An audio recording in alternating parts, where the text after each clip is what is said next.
नमस्कार। अपने देश विदेश में बैठे हुए सभी मित्रों भाई बहनों का मैं हार्दिक अभिनंदन ढोल में पोल चैनल में करता हूं। दोस्तों लाखों करोड़ों रुपए मंदिरों में बहा दिए जाते हैं, उसमें ठाकुर जी पधरा दिए जाते हैं और फिर ठाकुर जी के चाहे जब पट बंद होते हैं चाहे जब पट खुलते हैं दोस्तों, ठाकुर जी को भोग लगाए जाते हैं। गर्मी में जो है उनके लिए एसी की व्यवस्थाएं की जाती हैं, तमाम तरह के आभूषण और वस्त्र पहनाए जाते हैं। तो ये जो है पाखंड प्रदर्शन जो है सदियों से इस देश में चला रहा है। मूर्ति पूजा के नाम पर लोग जाने क्या क्या कैसे कैसे पत्थरों को पुजवाते हैं और अपना उल्लू सीधा करते हैं। इस देश की बहुसंख्यक जनता को बहुत मूर्ख बना के रखा है। इन मंदिरों में क्या मिलता है? नर नारायण को कहा गया कि भगवान नर नारायण को पूजो। जो साक्षात भगवान की बनाई हुई मूर्तियां हैं उनकी आप निंदा करते हो, उनकी आप अपमान करते हो, उनको भूखों मरने के लिए विवश कर देते हो। और जो पत्थर के भगवान आपने खुद गढ़ लिए और गढ़ करके उनको बिठा लिया मंदिरों में और लाखों करोड़ों रुपए लगा करके इस गरीब देश का पैसा जो है मंदिरों में लगा करके अपनी धर्म दुकान आप खोल लेते हैं और गरीब लोग जो है दाने दाने के लिए तरसते रहते हैं। और फिर वहाँ मंदिरों में भी आप अपना धंधा करते हैं। कुछ चंद लोग जो है देश की पूंजी को किस तरह से अपने हाथों में कैद कर लेते हैं, जिससे देश का बड़ा अहित होता है। दोस्तों ये देखिए कि अपने एक पत्र में स्वामी विवेकानंद जी मूर्ति पूजकों के वाही आडंबर से क्षुब्ध होकर लिखते हैं कि अगर भला चाहो तो घंटा संटा गंगा में बहाकर साक्षात भगवान नारायण की नरदेहधारी हर एक मनुष्य की पूजा करो। देखो कितनी बड़ी बात कही उन्होंने। भूखे इंसान की, भूखे प्राणियों की पूजा करनी है, उनको भोजन देना है, उनको वस्त्र देने हैं। जिनको ज़रूरत है वस्त्रों की, नंगे रहते हैं, जिन्हें आपने अपने धर्म ग्रंथों के माध्यम से नंगे रहने को विवश कर दिया। आज भी साउथ में तमाम स्त्रियां जो है अर्धनग्न रहती हैं। आदिवासी लोग तमाम जंगलों में आज भी उन पर कपड़े नहीं होते हैं, नंगे रहते हैं। तो उनका कहना है कि अगर आप सच्चे धर्म को मानते हो, जिस धर्म को मानते हो आप, उस धर्म के अनुसार ये जो अमानवीयता फैली हुई है इसको बंद करो। सच्चा धर्म इंसानियत का धर्म है, मानवता का धर्म है, उसे मानिए। तो जो भूखे प्यासे मर रहे हैं उनको आप भोजन खिलाइए, चाहे वो जानवर हैं, पशु पक्षी जो भी हैं, जो इंसान हैं। करोड़ों रुपए खर्च करके बनाए गए काशी और वृंदावन के श्री ठाकुर के घर के दरवाजे खुलते और बंद होते रहते हैं।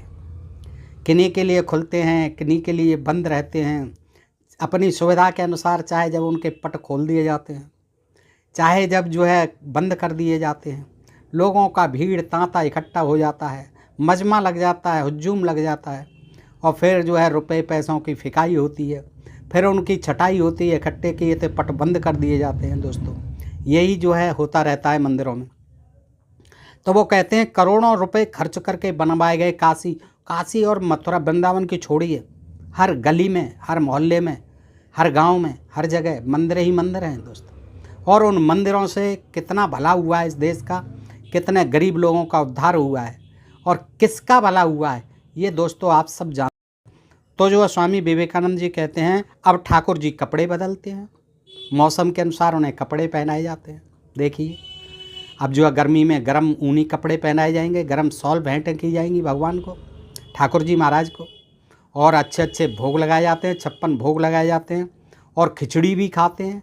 उनकी तबीयत भी खराब होती है, बुखार में काढ़ा भी पिलाते हैं उन्हें, तुलसी का पता नहीं किस किस का।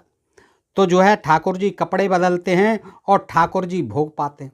और अंधविश्वासी जनता, अंधभक्त लोग इनकी जो है ठग विद्या को, इस प्रपंच और पाखंड को बिल्कुल नहीं समझ पाते कि जिस ठाकुर जी को जो ईश्वर है उसको न ठंड लगती है, न गर्मी लगती है, न भूख लगती है, न प्यास लगती है, न उसे किसी मंदिर में कैद किया जा सकता है, न कहीं तीर्थ में कैद किया जा सकता है।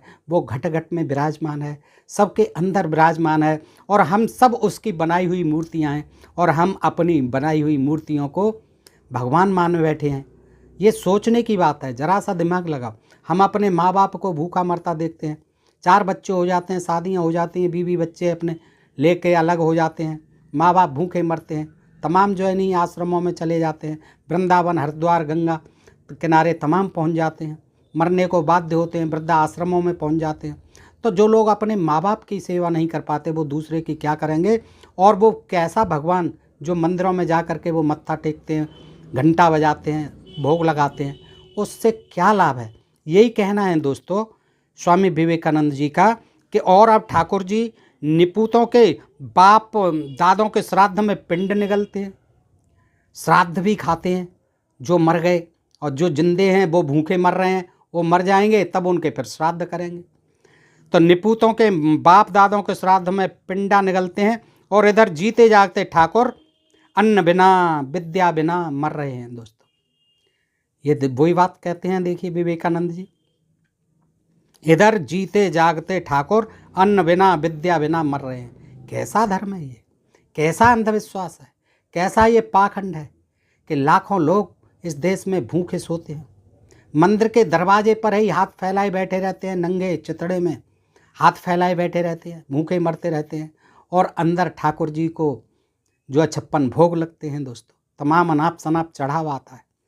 तो यही कह रहे हैं कि बाहर जो है तमाम नर नारायण भूखे मर रहे हैं, नर नारायण की पहचान नहीं कर रहे हैं, उनकी बेकदरी कर रहे हैं, उन्हें अछूत बता रहे हैं, अस्पृश्य बता रहे हैं, दूर दूर भगा रहे हैं।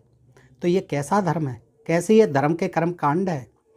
यही बात कह रहे हैं कि निपूतों के बाप दादों के श्राद्ध में पिंडा निगलते हैं, ये उनका तो इंतजाम करते हैं कि भूखे मर रहे हैं तुम्हारे पितर जो है स्वर्ग में, भोजन खिलाओ, लेकिन यहाँ जो है जीवित माँ बाप, जीवित तमाम नर नारायण भूखे मर रहे हैं, उनकी किसी को चिंता नहीं है। यह है विवेकानंद जी का अंतस्थल।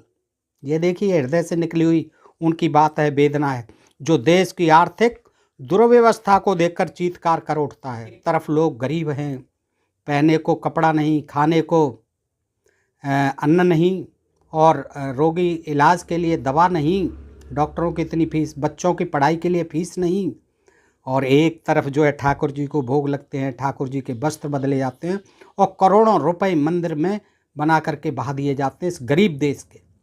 तो उनका विवेकानंद जी का अंतस्थल जो देश की आर्थिक दुर्व्यवस्था को, बुरी हालत को देखकर चीत्कार कर उठता है। मूर्ति पूजा से होने वाली आर्थिक हानि से भी विवेकानंद जी परिचित थे। वो जानते थे कि मूर्ति पूजा से हमारे देश को कितनी हानि होती है।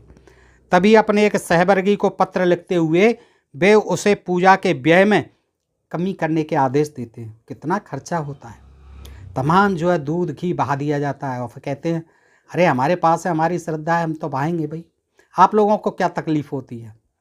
ये जो है कि ये कथावाचक तमाम पंडित पुरोहित कहते हैं।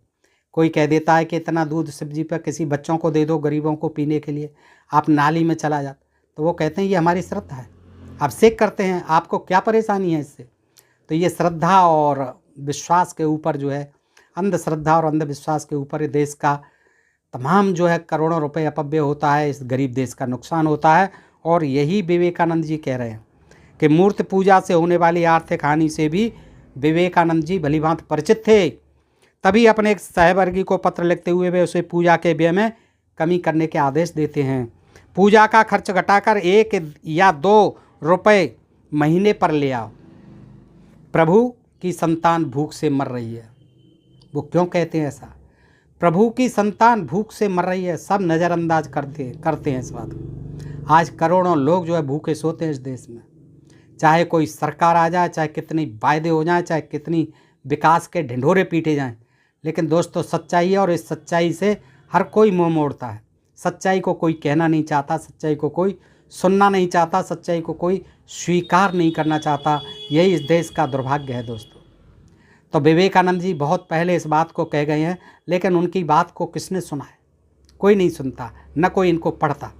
तो उन्होंने कहा कि खर्च को 2-3 रुपए महीने पर ले आओ भाई, प्रभु की संतान भूख से मर रही है, केवल जल और तुलसी पत्र से पूजा करो इनकी, मत 56 भोग लगाओ, तमाम जो है पैसा अपव्यय हो जाता है, गरीब लोगों को दो जून की रोटी दिलवाओ, ऐसी व्यवस्था करो। मूर्ति पूजा की आलोचना की है उन्होंने, लेकिन बड़े मीठे ढंग से की, अत्यंत मृदु ढंग से की है। नहीं दोस्तों, अपने प्रिय चैनल ढोल में पोल को आप सब्सक्राइब करते रहिए। मैं लाता रहूँगा आपके सामने ऐसे ही मनोरंजक और ज्ञानवर्धक तमाम प्रसंग। आज के लिए इतना ही। आप सब लोगों को बारंबार हृदय से आभार, नमस्कार, जय हिंद, जय भारत दोस्तों।